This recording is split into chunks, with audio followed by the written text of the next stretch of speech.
Esse é uma figura infeliz, ele é uma liderança política absolutamente infeliz, no sentido de que o Brasil, de fato, precisa ter forças políticas mais à direita, centro-direita. Agora, o que se pensa num país civilizado é você ter uma direita liberal, uma direita ilustrada, uma direita que propõe um modelo de organização da sociedade baseado na liberdade de mercado, liberdade individual. Agora, infelizmente, os líderes da direita do Brasil são líderes não liberais, são líderes que namoram o fascismo, a violência. Esse sujeito é um cara que prega violência. É um cara que prega pena de morte e defende ações de policiais de maneira sem critério. Então, é uma direita tão não sofisticada, tão básica, tão baseada em raiva, em agressão. O Brasil precisa de uma direita, eu sou um dos que acha que é fundamental. Agora, tem que ser uma direita ilustrada, liberal, dentro dos marcos da legalidade, da democracia.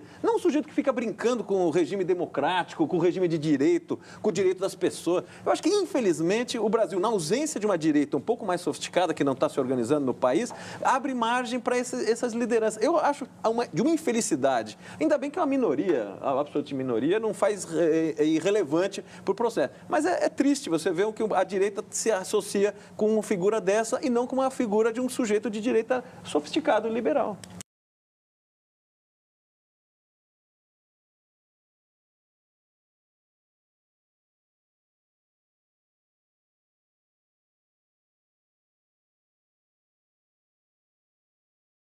Deputado, aproveitar o tempo aqui, que temos só 7 minutos, e estou muito curioso para saber algumas das propostas no campo econômico do senhor.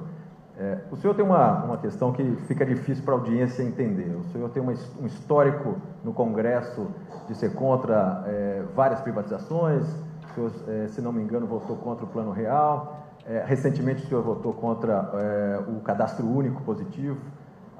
O senhor, quando faz referência ao processo de desenvolvimento do Brasil, sempre se refere ao período militar, que o senhor deve saber que foi o período que mais criou estatais no país, né? Então não tem nada a ver com o discurso, e aí que vem a minha pergunta, não tem nada a ver com o discurso que o senhor faz, em particular vinculado ao Paulo Guedes, que a gente conhece, assessorou lá a equipe econômica do Pinochet, foi um extremo liberal, é o oposto, exatamente o oposto do que foi o regime militar brasileiro, talvez 180 graus do que foi o regime militar brasileiro, do ponto de vista econômico, sendo que o resultado foram os opostos, né?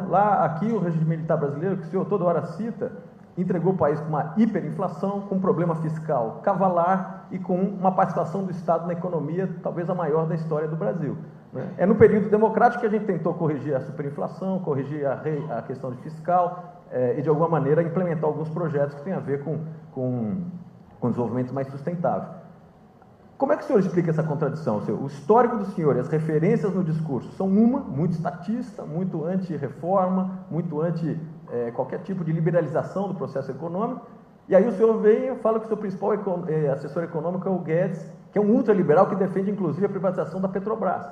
O senhor precisaria se posicionar, nesse caso recente da greve dos caminhoneiros, que foi parte greve e parte lockout, o senhor acabou apoiando essa greve, esse movimento. E aí resultou num tabelamento de preços, subsídio ao diesel e, simultaneamente, nós tivemos um problema de concorrência vinculado a esse modelo de tabelamento. O senhor poderia explicar um pouco melhor a visão do senhor? Sem problema nenhum. Primeiro que o ser humano evolui. Você não está falando você não está se referindo, com todo respeito, a um troglodita. Plano Real, votei contra, sim. Lá naquela época, 94, a inflação de janeiro e fevereiro de 94 foi expurgada apenas para os militares das Forças Armadas. Sou capitão do Exército, tentei negociar com a equipe econômica o mesmo tratamento para os servidores públicos. Não consegui, votei contra. O que podia fazer? Questão do cadastro único. Não temos qualquer garantia do sigilo dos cadastrados. Zero. E até falei lá, por que não pode? O pessoal faz emenda na perna, faz emenda e bota aí, que eu voto favorável. Vou mandar o MP depois. Não mandaram ainda.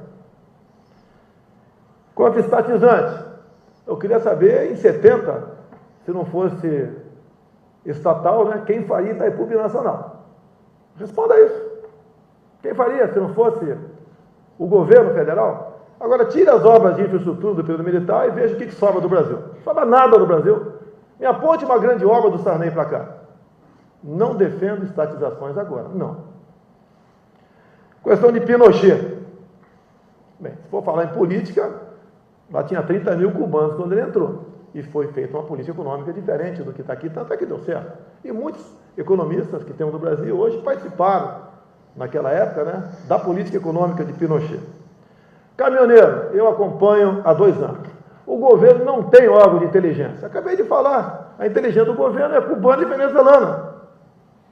Acabei de falar isso aí. Ele não foi pego de calças curtas. Estive em Gramado com os caminhoneiros, estive no Rio de Janeiro 2 vezes, várias vezes em Brasília também. Problemas que eles têm todos. O governo simplesmente é insensível. Ou melhor, não tem moral para buscar a solução de problemas, que está tudo loteado. Quando fala em multagem eletrônica, tem uma pequena máfia de colega meu que trata desse assunto. O senhor anda 70 por hora lá em Leblon, Copacabana, que não tem passarela, mas na Rio Santos tem que andar 40 por hora. Por que isso? A indústria da multa. Isso pesa no bolso do caminhoneiro, das empresas, pesa na inflação no final do ano. Tá? A questão da roubo de cargas é hoje que vem tratando esse assunto. O pessoal fala que eu estou errado, mas a política deles é continuar o dinheiro de custódia, uma equivocada política de direitos humanos, é uma preocupação enorme com o encarcerado, é não reduzir a moralidade penal, tudo é progressão de pena. O bandido é um coitado, o desgraçado somos nós. Então chega uma hora que explode o negócio. Apoiei sim, fiz vídeo. 4, 5 dias depois fiz um outro vídeo, e sempre falando em não obstruir rodovias. Eles não fizeram. Quando começou a infiltração, a obstruir, reforcei, pedi para eles, seria um gesto de altruísmo, etc, etc, deixar o movimento. Ganhei antipatia de metade deles. Não fui para a pista em nenhum momento. Agora, o governo não tem capacidade para se antecipar a problemas. É um governo omisso. É um governo que não se expõe. O que moral vai se expor também, né? Dessa forma de fazer política, não toma lá da cá, como é que vai fazer uma política sadia para o seu país? E as mudanças acontecem. É natural. Muita coisa que se fosse hoje, não teria feito ontem com toda certeza. Deixa eu pegar então o último minuto aqui e voltar para um ponto que também acho que é uma questão permanente sobre a sua candidatura, deputado, que é a questão da governabilidade. O senhor se referiu aí a montar uma bancada, talvez ad hoc, né, a posterior a tomar a posse.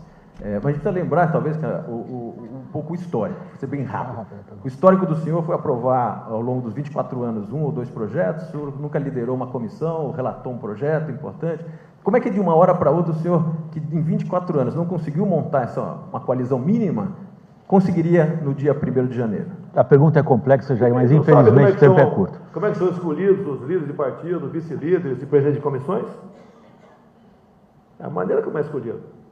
Se eu tivesse participado dessa coalizão toda, talvez tivesse preso uma hora dessa. Essa é a forma de fazer política também.